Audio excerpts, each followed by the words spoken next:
CI Nagaraju కనుక కొంత రాజకీయ ప్రముఖులు ఉన్నారు, పోలీసు వారు కూడా ఉన్నారు, అధికారులు కూడా ఉన్నారని చెప్తున్నారు. సిఐ నాగరాజ్కి ప్రాణహాని ఉంది అనేది కూడా చర్చ జరుగుతుంది. నిజంగానే ఆయనకి కస్టడీలో ఉండగానో లేదంటే రిమాండ్లో ఉండగానో ఏదైనా జరిగితే ఏంటి పరిస్థితి అసలు? అంటే గతంలో మనం చూసాము, ఏదైతే పరిటాల రవి గారి హత్య కేసులో ఉన్నటువంటి ముద్దాయిలు కానివ్వండి, అలాగే వీరుడు ఎవరు చంపారో, ఎందుకు చంపుతారో తెలియకోకుండానే ఆ కేసు విచారణ వచ్చేలోపు వీళ్ళు చచ్చిపోతూ ఉంటారు. అట్లాంటివి చూసాము. అయితే అంత ఉంది అని అయితే నేను అనుకోవట్లేదు ఈ పర్టికులర్గా నాగరాజు గారు ఈ సిఐ సాయికృష్ణ కేసులో. ఎందుకంటే సాయికృష్ణ గారి కుటుంబం కూడా కృష్ణలంకలోనే ఉంటారు. వారి మేనమామలు, వారి తల్లి గారికి నాకు డైరెక్ట్ పరిచయం లేకపోయినా వాళ్ళ గురించి తెలుసు నాకు. వారు అటువంటి వ్యక్తులైతే కాదు. ఇక పొలిటికల్ యాంగిల్లో ఎవరి కోసం నాగరాజు గారు ఇటువంటి ఇది జరుగుంటే అది మరి సిట్టు విచారణలో తేలుతుంది. అది కూడా అలాంటిది అయితే జరుగుద్దని అయితే నేను అనుకోవట్లేదు. అలాంటి థ్రెట్ ఆయనకు ఉండిద్దని అయితే నేను అనుకోవట్లేదు. మీరు పరిటాల రవి గారి కేసు చెప్పారు కదా, జెఫ్రీ ఎప్స్టీన్ ఫైల్స్ గురించి కూడా అమెరికాలో అదే జరిగింది కదా. అతను జైల్లో ఉన్నాడు, మనస్తాపానికి గురై సూసైడ్ చేసుకున్నాడు, ఉరేసుకున్నాడని చెప్పారు. అంటే ఈ కేసులో అంత ఉందని అయితే నేను అనుకోవట్లేదు. ఎందుకంటే ఆయన తీసుకొచ్చి కొట్టినటువంటి పరిస్థితుల్లో అతను తట్టుకోలేకో లేకపోతే డిహైడ్రేట్ అయిపోయో ఇంటర్నల్ ఇంజురీస్ జరిగి బ్లీడింగ్ జరిగి చనిపోవటంతోనో అక్కడి నుంచి ఎస్కేప్ అవటం కోసం ఏం చేయాలనే క్రమంలో జరిగినటువంటి ఈ బాడీని తీసుకెళ్ళి క్రిమేషన్ చేసి ఉంటారని నేను అనుకుంటున్నా. మరి వాస్తవాలు ఏంటనేది సిట్టు తెలుస్తుంది. సార్, ఇక్కడ ఎలాంటి ఎవిడెన్స్ లేకుండా ఆయన ఎలా అరెస్ట్ చేశారంటే కేవలం ఆధారాలు మిస్ అయ్యింది, వీడియో ఏది మిస్ అయింది, సీసీటీవీ ఫుటేజ్ మిస్ అయింది అంతవరకే. కానీ ఎలాంటి ఆధారం దొరకలేదు కదా ఆయన కొట్టినట్టు కానీ కాల్చి బూడి చేసినట్లు కానీ. ఈసీఐ గారు ఇచ్చినటువంటి లెటర్ ద్వారానే క్రిమేషన్ జరిగిందనేది స్వర్గపూర్లో ఉంది. అదొక్కటే ఆధారం. రెండోది హెవియస్ కార్పస్లో ఆల్రెడీ నేను లెటర్ ఇచ్చాను, ఇతను క్రిమేషన్ చేసామనే విషయాన్ని దాచారు. ఓకే. మార్కాపురం నుంచి అతను తీసుకొచ్చినటువంటి వ్యక్తులు సిఐ గారికి ఆ వ్యక్తిని అప్పచెప్పానని చెప్పడం జరిగింది. అతన్ని స్టేషన్లో పెట్టి 3rd డిగ్రీ యూజ్ చేసేటప్పుడు అతనితో పాటు నేను ఆ సెల్లులో ఉన్నానని కొంతమంది ఆ సందర్భంలో స్టేషన్లో ఉన్నటువంటి వ్యక్తులు చెప్పినవి మనం చూసాం. సాక్షాత్తు సాయికృష్ణ తల్లి నేను చూశాను, నా కొడుకుని వీళ్ళు సెల్లో పెట్టి కొట్టడం అని చెప్పింది చూసాం. అలాగే ఆ రిమాండ్ రిపోర్ట్లో ఒక సబ్ ఇన్స్పెక్టరు ఏదో అమెజాన్ ఏదో సంథింగ్ ఫ్లిప్కార్ట్ ఏదో ఆర్డర్ పెడుతుంటే ఆ ప్యాకెట్ తీసుకోవడానికి వెళ్ళినప్పుడు సాయికృష్ణని అక్కడ నేను చూశాను అని చెప్పడం కూడా రిమాండ్ రిపోర్ట్లో ఉన్నాయి.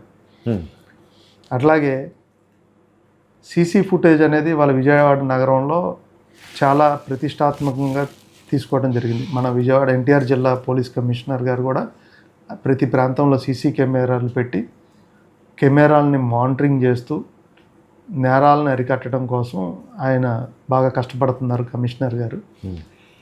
అట్లాంటిది ఈ కృష్ణలంక ప్రాంతంలో ఏదైతే స్వర్గపురి కానివ్వండి, కృష్ణలంక పోలీస్ స్టేషన్ కానివ్వండి, ఆ హైవే ఈ చుట్టుపక్కల కొన్ని ప్రాంతాలలో సీసీ ఫుటేజ్ని డిలీట్ చేశారు.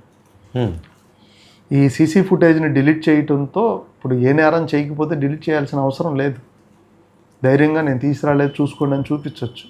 ఇవన్నీ కూడా ఒక విధమైనటువంటి కుట్రని మనకి కనపడుతుంది, కుట్ర కోణం కనపడుతుంది. అలాగే దీంట్లో ఇంకా ఇన్వెస్టిగేషన్ కనుక చేస్తే మీరు అన్నట్టు అనుకోకుండా జరిగినటువంటి ఒక ఇదే, లేకపోతే నిజంగా రాజకీయ నాయకుల ప్రమేయం ఉందా అనేది కూడా కొంత అనుమానాలకి తావిస్తుంది. ఎందుకంటే గతంలో ఎప్పుడు ఎన్కౌంటర్లు జరిగినా లేకపోతే లాకప్ డెత్లు జరిగినా వాటికి పాల్పడినటువంటి పోలీస్ ఆఫీసర్లకు అనుకూలంగా రోడ్ల మీద నిరసనలు, ధర్నాలు చేసినటువంటి మనం ఎప్పుడు చాలా తక్కువ చూడాల. కేవలం ఒక నాయకుడు, ఆ నాయకుడు పేరు చెప్తే బాగోదులేండి, ఆయన అనుచరులు మాత్రమే ఈ సిఐ గారికి మద్దతుగా రోడ్డు మీదకి రావడం జరిగింది. వాళ్ళు చెప్తారు సిఐ గారు తప్పు చేయలేదు, ఆయన్ని కాపాడాలి, ఆయన్ని విడుదల చేయాలి, ఆయన వస్తే కృష్ణలంక ప్రశాంతంగా ఉంది, క్రైమ్ అనేదే లేదు అని చెప్తా ఉన్నారు. కృష్ణలంకని ఒక గంజాయి ప్రాంతంగా, ఒక బ్లేడ్ బ్యాచ్, ఎన్ని గంజాయి కేసులు కట్టారండి కృష్ణలంకలో, కృష్ణలంక వ్యక్తుల మీద ఈ స్టేషన్లో అని నేను అడుగుతున్నా. ఎన్ని బ్లేడ్ అఫెన్స్ జరిగితే ఎఫ్ఐఆర్లు కట్టారు. ఎఫ్ఐఆరే కదా ప్రామాణికం, క్రైమ్ జరిగింది అనడానికి. అవును. ఎన్ని గంజాయి ఎఫ్ఐఆర్లు అయినాయి? ఈ సిఐ గారు వచ్చిన దగ్గర నుంచి కూటమి ప్రభుత్వమే అధికారంలో ఉంది 2 సంవత్సరాల నుంచి. ఓకే. కూటమి ప్రభుత్వం అధికారంలో ఉంటే కూటమి ప్రభుత్వంలో గంజాయి నడిచింది కృష్ణలంక ప్రాంతంలో అని ఈ సమాజంలో ఒక తప్పుడు విషయాన్ని చొప్పించడానికి కొంతమంది రాజకీయ నాయకులు ఆడుతున్న క్రీడ ఇది. ఓకే. అంతే తప్ప ఏం లేదు. ఇంకొకటి, కృష్ణలంకి నాగరాజు సిఐ గారు ఉన్నప్పుడు క్రైమ్ జరగలేదు అనేది అవాస్తవం. త్రేతాయుగంలో రాముల వారి వల్లే అవలేదు, క్రైమ్ని కంట్రోల్ ద్వాపర యుగంలో కృష్ణుడి వల్లే అవలేదు, గతంలో సురేంద్రబాబు ఉన్నప్పుడు క్రైమ్ జరిగింది కమిషనర్గా, ఆయన వెళ్ళిపోయాక క్రైమ్ జరిగింది. అలాగే ఈ కృష్ణలంక సిఐ నాగరాజు గారు రాకముందు క్రైమ్స్ జరిగినాయి ఆ లిమిట్స్లో, ఆయన వచ్చిన తర్వాత క్రైమ్స్ జరిగినాయి, ఆయన వెళ్ళిపోయినాక క్రైమ్ జరుగుతుంది. రైట్. క్రైమ్ అనే దానికి ఒక ట్యాబ్లెట్ అనేది ఏముండదు. ఈ ట్యాబ్లెట్ వేస్తే లేకపోతే ఒక అధికారి వస్తే క్రైమ్ ఆగిపోవటం అనేది ఉండదు. క్రైమ్ 2 సందర్భాల్లో జరుగుద్ది. ఒకటి ఇంటెన్షనల్గా జరుగుద్ది, ఒకటి అనుకోకుండా కోపతాపాల మీద ఆవేశాల మీద అనుకోకుండా అన్ఎక్స్పెక్టెడ్గా జరిగేది క్రైమ్. వీటిని ఎవరూ ఆపలేరు. ఓకే. వ్యక్తిలో పరివర్తన వచ్చి అతను పరివర్తన చెంది నేరానికి అతను కంట్రోల్ చేసుకున్న సందర్భంలో తప్ప క్రైమ్ని ఆపటం అనేది ఎవరి వల్ల కాదు.